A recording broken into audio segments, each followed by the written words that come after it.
प्यारे बच्चे सत श्री अकाल। तो ਅੱਜ ਅਸੀਂ ਕਰਨ ਜਾ ਰਹੇ ਹਾਂ नमूना प्रश्न पत्र टर्म नंबर 1 का विषय हिंदी कक्षा 8वीं यानी 8वीं के लिए बहुविकल्प प्रश्नों से संबंधित परीक्षा। तो ये 2021 तो 2022 तक का है। तो इसके जो मैक्सीमम मार्क्स हैं वो हैं 40। तो चलो शुरू करते हैं। पर शुरू करने तो पहले मैं तो सारे दसना चाहांगा कि मैं इंज ही वीडियोस डालता रहना। इसलिए तुम मेरे चैनल को सबसक्राइब करके इस वीडियो को लाइक करके उस बैल आइकन को भी दबा दो ताकि तुहानू मेरी वीडियो की नोटिफिकेशन सब तो पहला मिले।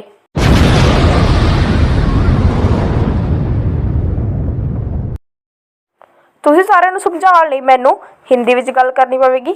तो भाग क जिसमें व्याकरण है। पहला प्रश्न है उसका, निम्नलिखित में से कौन सा शब्द बादल का प्राय है? प्राय यानी प्रायवाची। ए आसमान, बी घन, सी धन, डी आकाश। तो इसका उत्तर है बी घन। प्रश्न नंबर 2, निम्नलिखित में से कौन सा शब्द फूल का प्राय है? प्राय यानी प्रायवाची, जो कि मैंने आपको पहले ही बता दिया है। ए अज्ञानी, बी बेवकूफ, सी मूर्ख, डी पुष्प। तो इसका उत्तर है डी पुष्प। प्रश्न नंबर 3, निम्नलिखित में से शुद्ध शब्द को चुनकर लिखिए। ए मृत्यु, बी मृत्यु, सी मृत्यु, डी मृत्यु। देखो इनमें स्पेलिंग का फर्क है। बोलने में ये वैसे ही लगते हैं, सही स्पेलिंग है बी में। नंबर 4, निम्नलिखित में से शुद्ध शब्द को चुनकर लिखिए।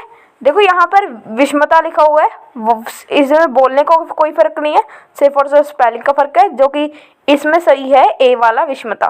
प्रश्न नंबर 5, निम्नलिखित में से व्यक्तिवाचक संख्या शब्द को चुनकर लिखें।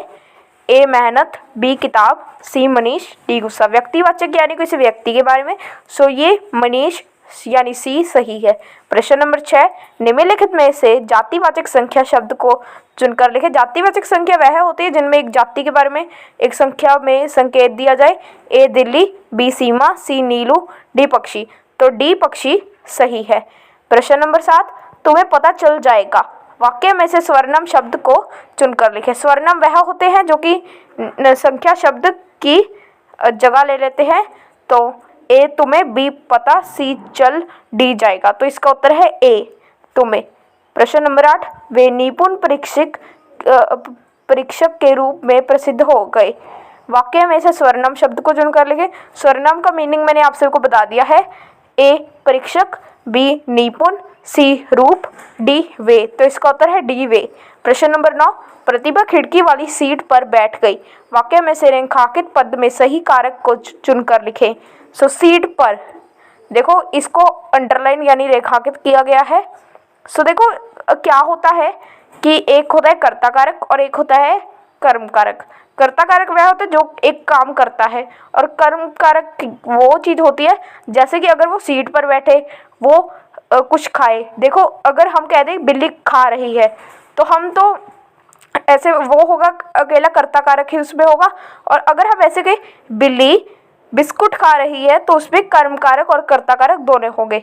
सो यहाँ पर कर्म कारक है क्योंकि वो सीट पर बैठा है। तो इसका उत्तर है बी कर्म कारक। प्रश्न नंबर 10, गुरु जी ने बच्चों को बड़े प्यार से समझाया। वाक्य में रेखांकित पद में सही कारक को चुनकर लिखिए। सो देखो जिसने किया, अब हमें वो तो पता है कि जिसने किया, जैसे कि गुरु जी ने किया है, सो वो कर्ता कारक ही होगी। ए कर्ता कारक, बी कर्म कारक, सी संबोधन कारक, डी अधिकरण कारक। तो इसका उत्तर है ए कर्ता कारक। प्रश्न नंबर 11, निम्नलिखित शब्दों में से कौन सा शब्द क्रिया है? क्रिया वही शब्द होते हैं जो कि किया जाता है, जैसे कोई भी करने वाला काम, जैसे कि वह पढ़ रहा है, वह नाच रही है। ए पढ़ाया, बी गुब्बारे, सी सीमा, डी माँ। तो इसका उत्तर है ए पढ़ाया। प्रश्न नंबर 12, मैं जल्दी जल्दी काम निपटा कर उसी चौराहे पर पहुंची। इस वाक्य में से उचित क्रिया विशेषण चुनिए। क्रिया विशेषण वे होते हैं जो क्रिया भी हो और साथ साथ में विशेषण भी हो। क्रिया होते होते विशेषण। ए मैं, बी जल्दी जल्दी, सी चौराहे, डी पहुंची।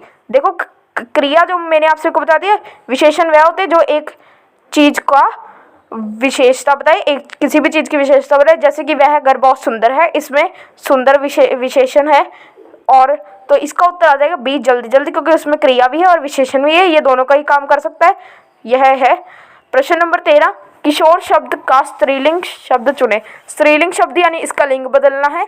ए किशोरी, बी किशोरमती, सी किशोरी, डी किशोरानी। तो इसका उत्तर है सी किशोरी।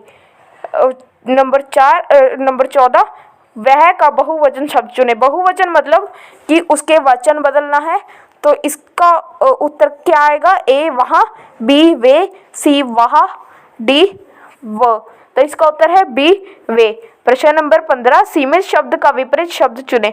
विपरीत शब्द का मतलब होता है कि उसका विलोम शब्द चुनना है, यानी उसका उल्टा चुनना है। ए समेत, बी समता, सी सीमा, डी असीमित। तो इसका उत्तर है डी असीमित। प्रश्न नंबर 16, धूप शब्द का विपरीत शब्द चुनिए।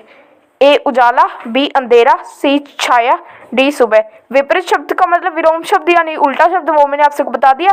तो इसका उत्तर आ जाएगा सी छाया, क्योंकि धूप की जगह पर छाया होती है, उसका उल्टा शब्द। प्रश्न नंबर 17, गले का हार अनेक शब्दों के लिए एक शब्द। कई शब्द जो होते हैं वो बहुत बड़े होते हैं और उनको हम बोल नहीं एक साथ पाते, तो हम उनके लिए छोटे शब्द यूज करते हैं। तो गले के हार के लिए हम कौन सा शब्द यूज करेंगे? ए पायल, बी झुमका, सी कंठहार, डी कंगन। पायल होती है जो झांझर होती है, बी झुमका होता है जो कानों में पड़ता है, सी कंठहार हमारे गले के हार होता है, डी कंगन वो हमारे हाथों में पड़ते हैं। तो इसका उत्तर है सी कंठहार। प्रश्न नंबर 18, प्रस्तुत वाक्य में काल को पहचानिए। घोड़ा हिनहना रहा है। तो देखो, काल का मतलब क्या होता है? काल का मतलब होता है कि जब एक क्रिया जिस समय पर हो रही है, जैसे कि अगर वो भविष्य में हो रही हो तो वो क्या होता है? वो होता है भविष्य काल। अगर वो पहले हो चुकी हो तो उसे हम कहते हैं भूतकाल। अगर वो अब हो रही हो तो उसे हम कहते हैं वर्तमान काल। यहाँ पर घोड़ा हिनहिना रहा है, ये अब की बात हो रही है, प्रेजेंट की बात हो रही है।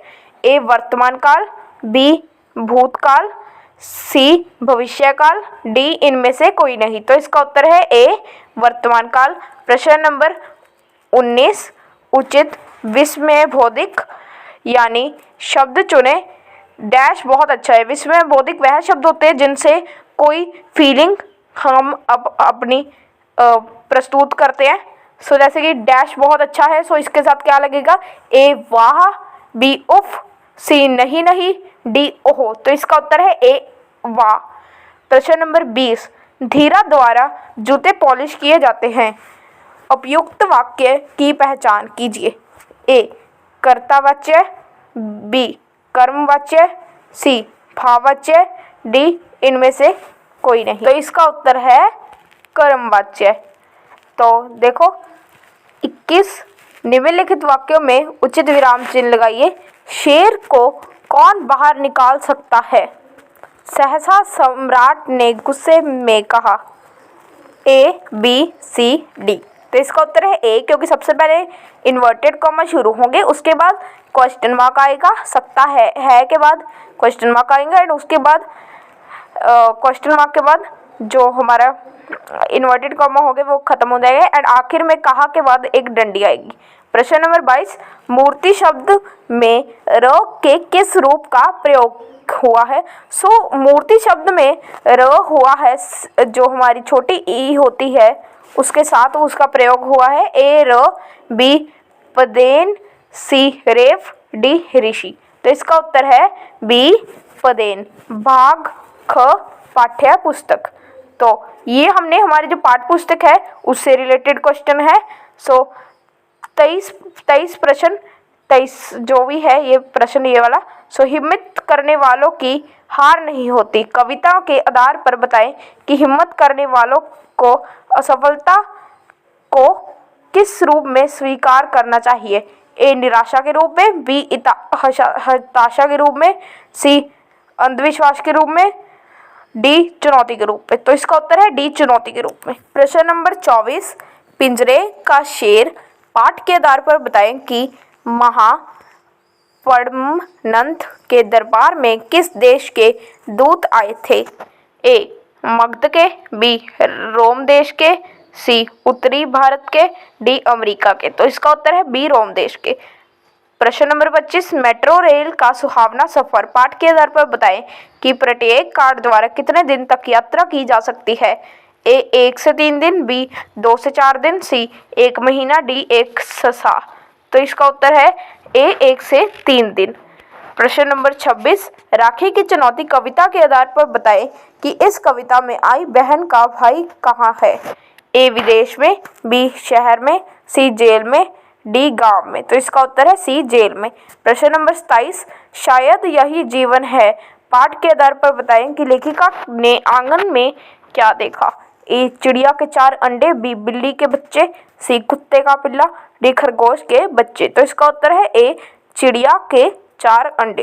प्रश्न नंबर 28, नील गगन का नीलू पाठ के आधार पर बताएं कि 26 नवंबर 2009 को घुसपैठ कहाँ पर हुई। ए दिल्ली, बी बिदर, सी चंडीगढ़, डी मुंबई। तो इसका उत्तर है डी मुंबई। प्रश्न नंबर 29, प्रेरणा पाठ के आधार पर बताएं कि लड़के और उसकी बहन का क्या नाम था। ए मनोज रानी, बी मनीष सीमा, सी राहुल रजनी, डी राजू पिंकी। तो इसका उत्तर है बी मनीष सीमा।